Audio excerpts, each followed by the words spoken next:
Brazil ভক্তদের জন্য good news রয়েছে। বিশ্বকাপের জন্য ব্রাজিল দলের 16 জন প্লেয়ারের নাম নিশ্চিত হয়ে গিয়েছে। এই 16 জন প্লেয়ার বিশ্বকাপের মঞ্চে থাকবে।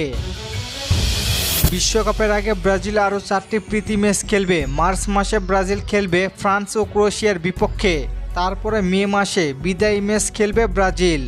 সেই ম্যাচগুলো পানামা এবং নরওয়ের বিপক্ষে। এই 4টি ম্যাচ খেলে ব্রাজিল বিশ্বকাপের মঞ্চে যাবে এবং ব্রাজিলের জন্য অনেক গুরুত্বপূর্ণ এই 4টি ম্যাচ।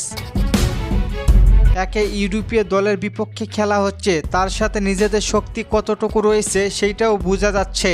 তবে কার্লো আনচেলত্তি অ্যাটাকিং লাইন নিয়ে মধুর সমস্যায় পড়বেন, কারণ অ্যাটাকিং লাইনে রয়েছে Gabriel Jesus, Joao Pedro, Endrick, Richarlison, Estevao Willian, Raphinha, Neymar Junior, Rodrygo Goes, Vinicius Junior, Antony Santos.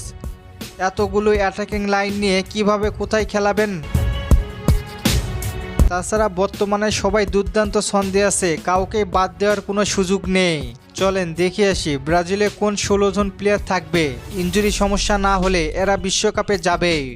এখনও যে 10টা পজিশন বাকি সেইগুলো বিশ্লেষণ করলে দেখবেন দলের গোলকিপার কারা হবে তা আমাদের ধারণা আছে, কিন্তু নির্দিষ্ট জনের নাম বলা যাচ্ছে না।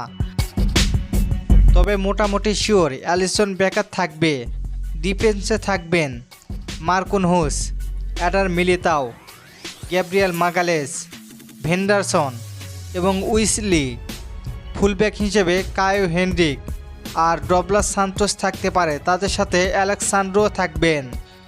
মিডফিল্ডে ক্যাসমিরো ও ব্রুনো গুইমারেস, তাদের সাথে আন্দ্রে সান্তোস। আর অ্যাটাকিং মিডে লুকাস পাকুয়েতা থাকবেন। Attacking line Neymar Junior, Raphinha, Estevao Willian, Matheus Cunha, Vinicius Junior, Rodrygo Goes, Gabriel Martinelli. তবে ফরওয়ার্ডে 4-5 জনের মধ্যে থেকে 2 জন কোচকে বাছাই করতে হবে। জোয়াও পেদ্রো থাকার চান্স অনেক বেশি। রিচার্লিসন ইনজুরি থেকে ফিরে কি করে তার উপর নির্ভর করবে। বাকি একটা কাকে নেবে কোচই ভালো জানেন, তবে এরাই বিশ্বকাপে যাচ্ছে মোটামুটি শিওর।